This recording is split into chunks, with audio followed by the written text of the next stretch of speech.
The street was dark and quiet. Most people were home, sleeping in warm beds. But one man sat alone on the cold sidewalk, crying like his heart was breaking into a million pieces. His name was David Westfield. He wore a fancy navy blue suit that cost more money than most families spend in a month. His shoes were shiny and expensive. His watch sparkled under the streetlight. He looked like someone important, someone rich, someone who had everything. But looks can trick you. David sat on the dirty curb with his face in his hands. Tears ran down his cheeks and dripped onto his expensive suit. He didn't care. He didn't care about anything anymore. Because this morning, David had been a millionaire. Tonight, he had nothing. Let me tell you what happened to David Westfield on the worst day of his life. When the sun came up that morning, David woke up in his big mansion. He ate breakfast in his huge kitchen. He kissed his wife goodbye, though she didn't smile. He drove his expensive car to his tall office building in the city. David owned a company that helped people invest money. He was the boss. Everyone called him Sir, and did whatever he said. He thought he was smart. He thought he was clever. He thought he could do anything. But David had done something very, very wrong. He had stolen. Not with a mask and a gun like a robber in the movies. No, David stole in a sneaky way. He took money from people who trusted him. He lied about where their money went. He broke the law to make himself richer. And today, he got caught. At 9 in the morning, police officers came to his office. They had papers that said David was a criminal. They said he had to go to jail. By 10 o'clock, all his bank accounts were frozen. That means he couldn't use his money anymore. It was locked away. At noon, a man knocked on his office door. He gave David an envelope. Inside were divorce papers. His wife was leaving him. She wanted a divorce. And here's the shocking part, she had known this was coming. She had been hiding money for weeks, getting ready to leave him. By 2 in the afternoon, the people who worked at his company had a meeting. They voted him out. They said he couldn't be the boss anymore. They took away his company. By 3 o'clock, reporters with cameras came. They stood outside his building, taking pictures, shouting questions. They wanted to tell the world about the millionaire who broke the law. By 6 in the evening, David Westfield had lost everything that he thought mattered. His money was gone. His company was taken away. His wife left him. His kids didn't answer when he called. His friends stopped texting back. Tomorrow morning, his lawyer said, he had to turn himself in to the police. He would go to jail. Maybe for years and years.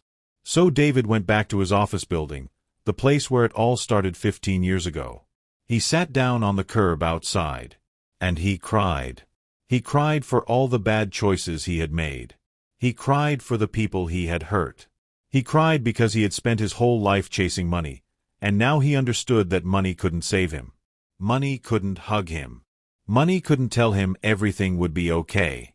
David sat there as the sky got darker. Cars passed by. People walked past. No one stopped. No one cared about a crying man in an expensive suit. Then he heard something. Soft footsteps. Small footsteps. Getting closer. "Mister," a little voice said. David kept his face in his hands. "Go away, kid," he said. His voice sounded rough and broken. "You're crying," the voice said. It belonged to a child. "Are you hurt?" I said go away. But the footsteps didn't leave. Instead, they came closer. "My mama used to say," the little voice continued, "that when people cry on the outside, it's because they're hurt on the inside. The kind of hurt that doctors can't fix." Something about those words made David look up. Standing in front of him was a small boy. He looked about 7 years old. The boy wore a tan shirt with torn sleeves. His pants were ripped and dirty, held up with a piece of rope instead of a belt. And his feet had no shoes. They were bare and dirty on the cold pavement. This was a homeless child. A boy with nothing. A boy who probably slept on park benches and searched for food in trash cans. And this boy with nothing was looking at the millionaire with everything, asking if he was okay. "Your mama was right," David whispered. "I am hurt on the inside." The boy tilted his head, studying David carefully. "You're wearing a really fancy suit," he said. "But you're sitting on the ground crying. So I think maybe being rich didn't make you happy." Those words hit David like a punch to the stomach. "I'm not rich anymore," David said. "I lost everything today." The boy's eyes grew wider. "Everything. Everything." The boy stepped closer. His bare feet made no sound on the sidewalk. "What's your name?" David asked. "Samuel," the boy said with a small smile. "What's yours?" "David." And that's when everything changed. Samuel looked at David's tear-stained face. He looked at his slumped shoulders. He looked at the sadness pouring out of this broken man. Then Samuel asked a question that would change David's life forever. Samuel stood there in his torn tan clothes, looking at the crying millionaire. His bare feet shifted on the cold sidewalk. His big eyes were full of something David hadn't seen in a long time. Kindness. "You said you lost everything," Samuel said softly. "But do you still have your arms and legs?" David blinked. "What? Your arms and legs? You still have them, right?" "Yes, but—" "Can you still see? Can you still hear?" "Yes, but that's not—" "Then you didn't lose everything," Samuel said, like it was the most obvious thing in the world. "You lost some things. But not everything." David stared at this little boy. How could a homeless child understand better than him? Samuel's voice got quieter. "I lost my mama 6 months ago. She got sick and died. That's losing everything that matters. Money isn't everything, mister." The words hit David like a truck. This child, this 7-year-old boy with no shoes and torn clothes, had lost his mother, the most important person in his life. And yet here he was, comforting a stranger. "I'm so sorry about your mama," David whispered. Samuel shrugged, but David could see the pain hiding behind those brave eyes. "Me too. But she taught me important things before she died. She said kindness is free, so we should give it away as much as we can."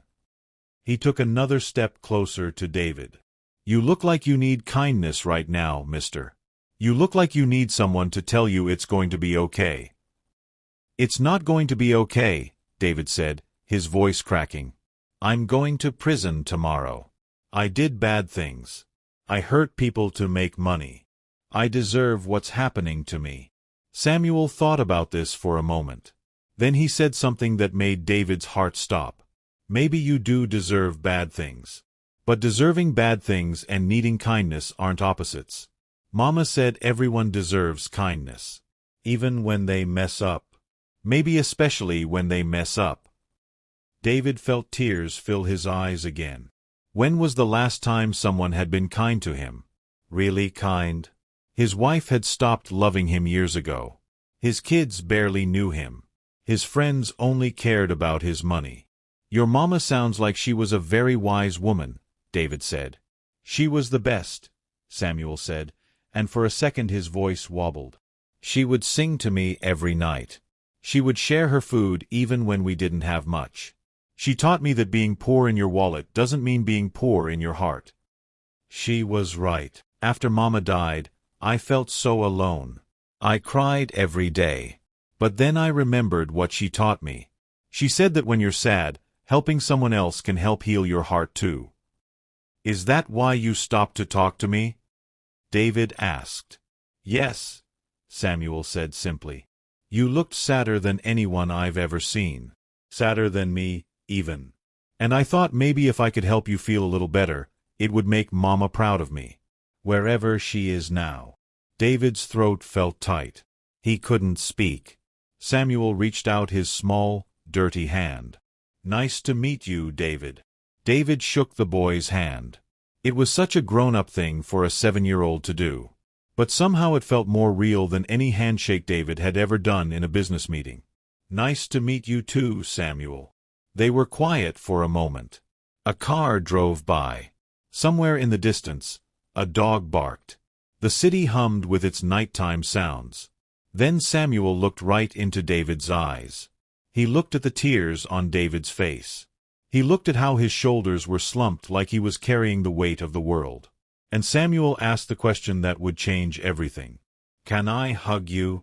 4 simple words. 4 words that cracked David's heart wide open. "What?" David whispered. "You look like you need a hug," Samuel said. "Can I give you one?" When was the last time someone had offered David a hug? Not a quick pat on the back. Not a fake embrace at a business dinner. But a real hug. A hug that said, "I see you're hurting, and I care." David couldn't remember. Maybe years. Maybe never. "My mama used to hug me every single day," Samuel said. "She said hugs are like medicine for the soul. She said when words can't fix the hurt, sometimes arms can." David's vision blurred with tears. This child who had lost his mother, who slept on the streets, who owned nothing but torn clothes, this child was offering to share the one thing his mama had given him. Comfort. David's voice broke. "Yes. Yes, you can hug me, Samuel." Samuel didn't hesitate. He stepped forward and wrapped his small arms around David's neck. He smelled like the street. Like dirt and rain and the hard life of someone who slept outside. His torn tan shirt was rough against David's expensive suit. And David completely fell apart. He wrapped his arms around this tiny boy and sobbed. Big, loud, messy sobs. He cried for all the years he'd wasted chasing money. He cried for all the people he'd hurt. He cried for the father he'd never been to his own children. He cried for the husband he'd failed to be. He cried for every wrong choice, every lie, every time he'd chosen greed over goodness. Samuel just held on tight. His little arms stayed wrapped around David's neck. He didn't let go. He didn't tell David to stop crying. He just stayed there, steady and strong, like a tiny lighthouse in a storm. "It's okay," Samuel whispered. "Mama used to say that crying helps wash the hurt away. Like rain cleaning the streets." They stayed like that for a long time. The broken millionaire and the homeless boy, holding each other on a dark city street. Cars passed by. People walked past. But David didn't care anymore. For the first time in years, maybe in his entire life, he felt truly seen. Truly known. Truly cared for. Not because of his money. Not because of his power. Not because of what he could do for someone. But just because he was human. And he was hurting. And he needed help.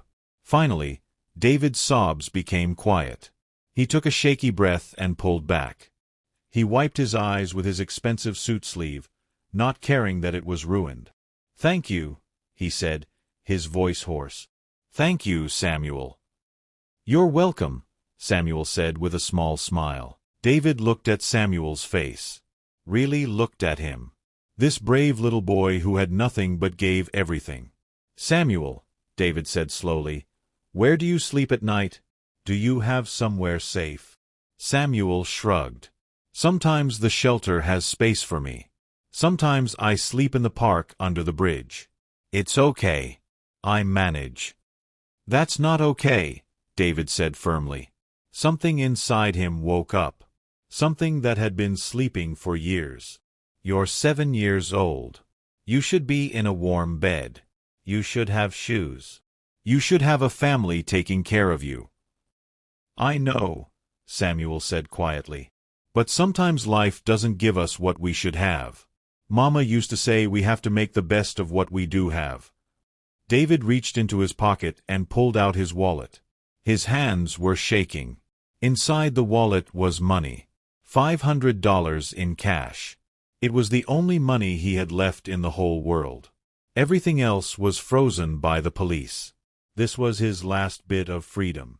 His last bit of power. His last bit of control. He pulled out all the bills and held them toward Samuel. "I want you to have this," David said. Samuel's eyes went wide. "I can't take that, mister." "Yes, you can. Please." "But that's so much money. You need it more than me. You lost everything, remember? David felt his eyes get wet again. This child, this homeless, hungry child, was worried about him. Samuel, listen to me, David said, getting down on one knee so they were eye to eye. You gave me something tonight that's worth more than all the money I ever had. You gave me kindness when I didn't deserve it. You gave me a hug when no one else cared. You reminded me that I'm still human. He pressed the money into Samuel's small hands. This money is clean, David continued. I earned it before I started doing bad things. Use it for food. Use it for the shelter. Use it for shoes. Please. Let me do one good thing before I go to prison tomorrow. Samuel looked down at the money in his hands. Then he looked up at David with tears in his eyes. Thank you, David, he whispered. Thank you so much. No, David said. Thank you. David stood up and brushed off his suit. It was wrinkled and dirty now, but he didn't care. Nothing about his old life mattered anymore. Come on, he said to Samuel. I'm taking you to the shelter. I want to make sure you have a safe place to sleep tonight. Okay, Samuel said, smiling. They walked together through the dark city streets. A strange pair, the disgraced millionaire in his expensive suit and the homeless boy in his torn clothes. But somehow, they fit together perfectly. As they walked, Samuel reached up and took David's hand. His small, dirty hand in David's bigger one. It felt right. It felt real. David, Samuel said. Yes. Mama used to say that every day is a new chance to choose better. Even after you mess up. Even in prison. Do you think that's true? David thought about this. Tomorrow he would turn himself in. He would go to jail. He would lose his freedom. But maybe, just maybe, he could still choose to be different. Yes, David said. I think your mama was right. I think I can choose to be better now. Not rich. Just better. They arrived at the shelter. David walked inside with Samuel and talked to the woman at the front desk. He made sure Samuel was registered. He made sure Samuel got food. He made sure Samuel had a bed for the night. The woman at the desk told David about programs for homeless kids. About foster families. About ways to make sure children like Samuel didn't fall through the cracks. David listened carefully. He took notes. And he made a decision. Tomorrow, when he turned himself in to the police, he would ask his lawyer something new. Not how to avoid prison. Not how to keep his money. But how to help people. How to pay back the people he'd stolen from. How to use his skills, the good ones, to make things right. Because a 7-year-old boy with nothing had taught him something that 42 years of living had never taught him. That kindness matters more than cash. That compassion is worth more than mansions. That true wealth has nothing to do with bank accounts. Before David left the shelter, Samuel ran up to him one more time. Will I see you again? Samuel asked. I don't know, David said honestly. I'll be in prison. But I promise you something. I promise I'll try to be the kind of man your mama would be proud of. The kind of man who helps kids like you instead of hurting people for money. Samuel smiled. That's a good promise. Take care of yourself, Samuel. You too, David. They hugged one more time. Then David walked out into the night. As he headed home for his last night of freedom, David thought about Samuel's words. Every day is a new chance to choose better. He had spent 42 years choosing wrong. Choosing money over people. Choosing greed over goodness. Choosing power over purpose. Tomorrow, he would start choosing right. All because a homeless boy with bare feet and a torn tan shirt had asked, "Can I hug you?" And in that hug, David had found something more valuable than all the millions he'd ever made. He'd found hope. He'd found purpose. He'd found his way back to being human. Sometimes the poorest people are the richest teachers. Sometimes losing everything is the only way to find what really matters. And sometimes, a hug from a stranger is exactly what you need to change your life forever. If this story touched your heart, hit the like button. Drop a comment telling us, what does true wealth mean to you? Subscribe for more powerful stories that remind us what really matters in life.